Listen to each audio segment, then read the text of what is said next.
Hey guys, thank you for clicking play. It is Gamer James here, and we are back with our latest episode of Estudiantes Challenge, and it is Youth Intake Day.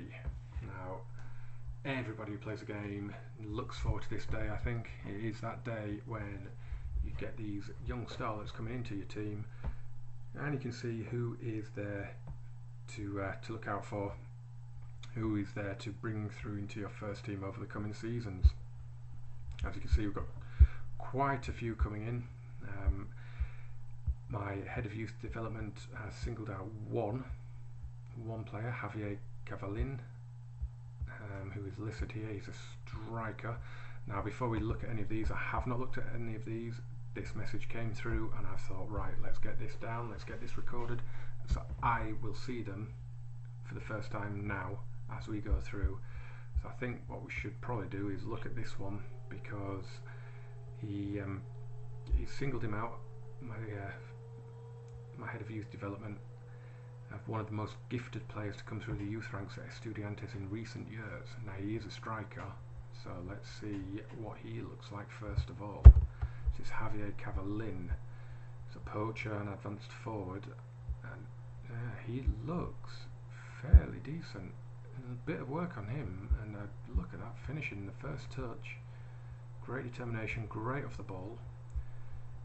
Not bad. Could obviously needs building up a little bit physically. He has got the basis there of being very, very good striker though. He is definitely one to keep an eye on, I think. So if we go back now, we've got Gonzalo Aguiar. He is a goalkeeper. Again, doesn't look too bad. A little bit of work, quite happy with that. Horatio Ostenelli. He is a right-sided player, a winger. Again, he's quick. Again, he's probably building up on the strength and the stamina, and the rest of that, the passing, the technique, that would come, and the work rate would come, hopefully, through training. We have Juan Sebastian D'Angelo. He is a centre back. Not massively excited about him, to be fair. Doesn't look like there's much to work with there. Another centre back in Lucas Gutierrez. His tackling's not too bad. He's a central defender or limited defender. Again, physically, he's not very strong, not very good in the air. Yeah, it'd take a lot of work with him, I think. Central midfielder Roberto Cambiasso. Now, that is a surname to live up to. He's listed as a ball-winning midfielder. He's got the aggression, he's got the stamina. The rest he could probably work on quite well. The defensive side of things, the positioning side, that could be worked on. He's got the natural abilities there, the aggression and the stamina, the work rate, the teamwork.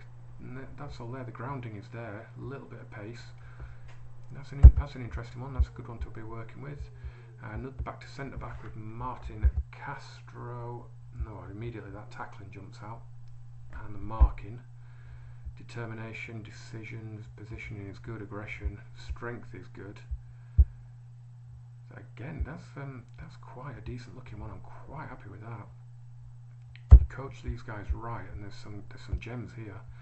Left winger now in Pablo Medina. He's got the fitness, got the pace, got the crossing. Yeah, again, quite happy with Pablo Medina. He looks pretty decent. Cavallin that we've looked at. Another striker, Alejandro Buono. So the first thing, obviously, you look at the finishing, don't you? That's good. Acceleration is good. Fitness is alright. He's an advanced forward. Okay, there is a little bit to work with there. We have Luciano Curieses. He's a centre mid. Yeah, some fairly good bits. Kind of like him as a deep line playmaker in that role.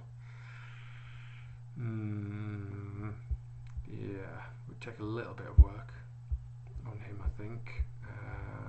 Where are we? Juan Carlos Diaz.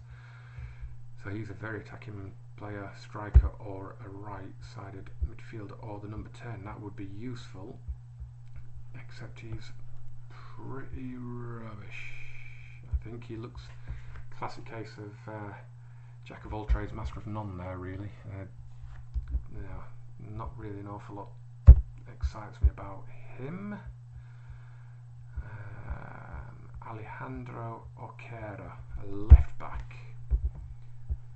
Again, no, not much there.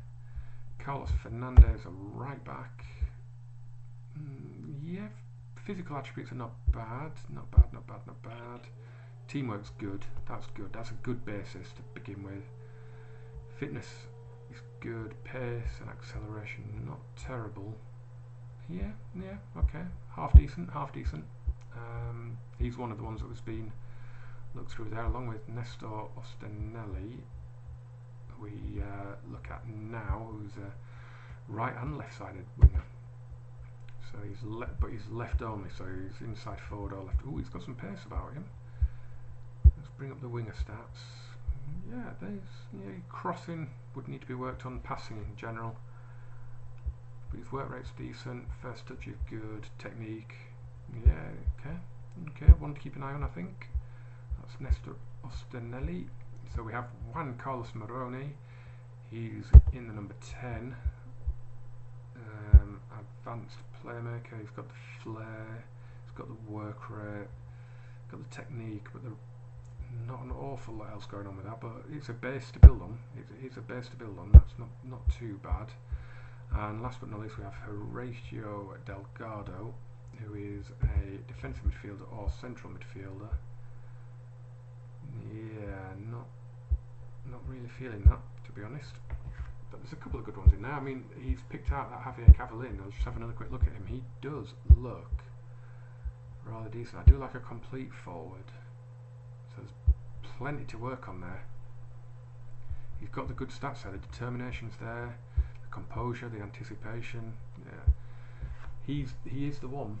He is the gem in this bunch. I think he is the one to look at, the one to maybe get out on loan. We are going to watch this youth candidates game. Let's see what happens in that. Hey, so sorry about that, guys. We just had a just before the candidates game, we just had a friendly against Cerro Porteño. Comfortable 2-0 win, unspectacular performance, but we did okay, we did alright. Couple of big transfer bits to bring you up to speed on just quickly. Elias Umeri, an offer came in for him from Olympiacos. I negotiated it up a little bit. We managed to get £1.6 million initially with 575 over 12 months and another £500,000 after 50 league appearances, and then a decent 30% of the next sale, profit from the next sale. So it looks as though our star striker could be on his way. Another player that's on his way in is Carlos Carmona. He's a Chilean international defensive midfielder or central mid. Looks really good, going to have some really good experience. He's coming in at the end of his contract in July, as is Diego Buonanotte, attacking midfielder. He is a very, very, very creative player. Looks like he's going to bring an awful lot to the attack. Still only 29. It feels like he's been around for ages. I mean, look at how long old time, 7 years at River, bit of time in Spain, then some time in Mexico and Greece, but he's coming back to Argentina. He's coming to Estudiantes. That one is down to my director of football, but it looks as though that will be a brilliant, brilliant signing for us. So that is the transfer news up to date. One bit of news: because of Umeri's imminent departure, I have mended bridges with Carlos Nunez, who we kind of had a falling out because he wasn't getting as much football as he wanted. He was prolific when he joined us. He came in here on a free transfer, had 8 goals in 9 games, but he wasn't happy, he wasn't getting the football. So we loaned him out to Maccabi Tel Aviv, and he's done all right there as well. He's got 8 in 11 in the league, 8 in 17 in total, and I just offered him a new contract, so hopefully he will sign that and he will come back halfway through the season and, well, hopefully add to the attack at the club, because it looks as though Elias Umeri will be on his way to Greece. So we have this youth candidates match, which I have to be honest, I've never actually watched one of these before, so this will be interesting. It's the under 20s against the youth candidates.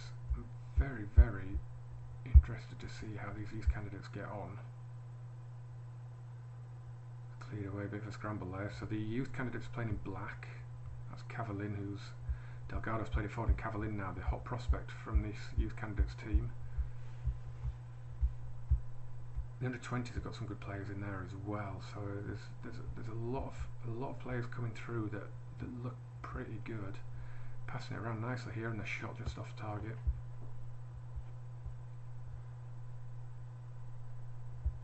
So I mean, I've been playing Football Manager for 20 years pretty much now, and it's always been the thing for me. I always get, oh, that's a great ball in, and Cavallin, he's took that away brilliantly, and the youth candidates take the lead. Ostinelli puts it across, and he sneaks in front there, doesn't he, and puts it away, buries it. Well done, Cavallin. But as I was saying, I've been playing for 20 years, and I always like it. I always like bringing players through more than, I mean, we all enjoy spending £30 million on a player, of course we do, but in real life I always get more excited when a young player's coming through the ranks at the club, and it's the same on Football Manager. I love bringing players through. There's nothing more satisfying than bringing a player through from nothing to seeing him great finish, from seeing him then go as far as to represent his country. It's a great feeling when that happens. Now, Annibal Gentinetta, who's just scored here, he was the star of last season's youth intake. So he is putting his marker forward there. That was a good goal as well. Youth candidates have had more shots, but they've put them all off target. They've had the better possession. Be slightly the better team. Now, if we go into the second half, then will we get a winner in this match?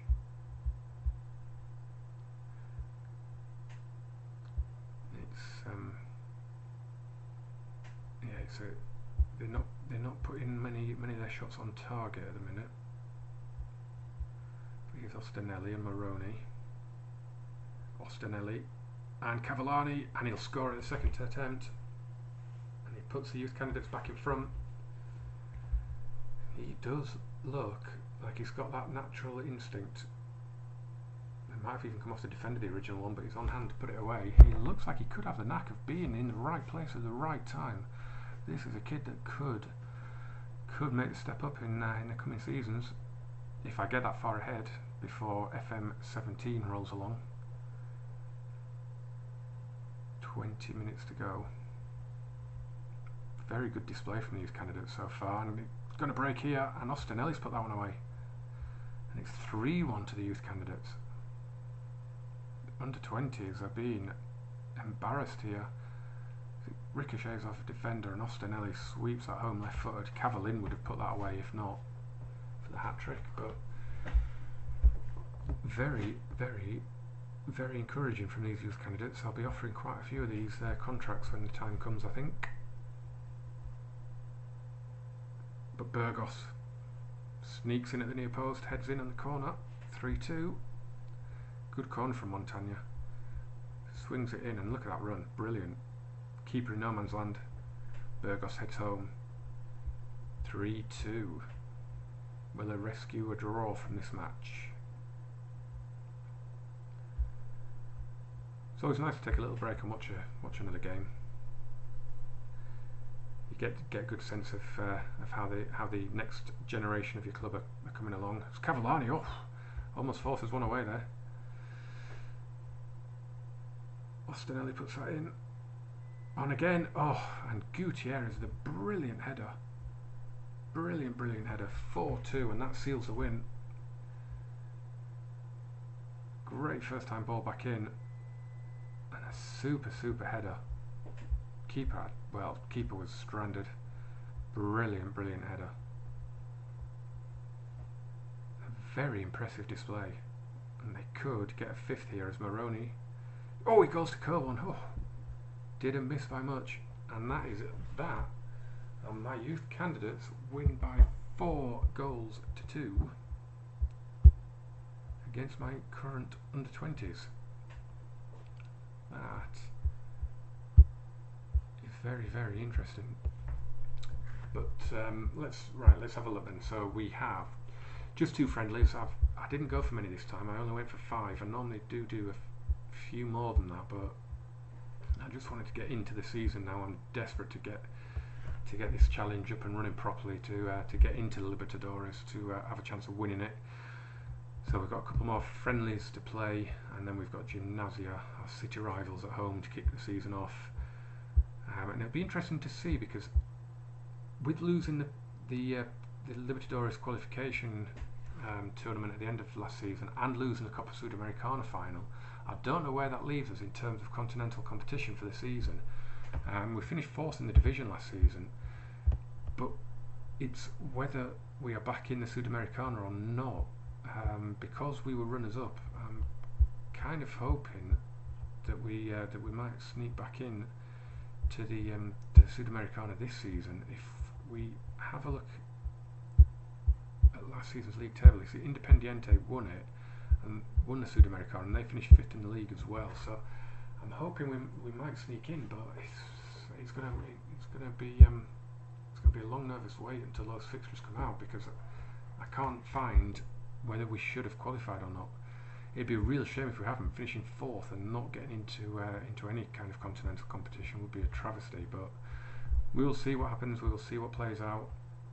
But anyway, I'm going to leave it there for this one, guys. I just wanted to unveil the youth intake and see what they could do there. So that's fantastic.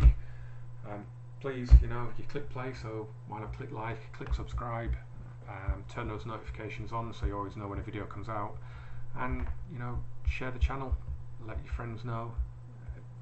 There's always someone that wants to watch Football Manager, so get them watching these. You can follow me on Twitter at GameAffair, and go to gameaffair.wordpress.com.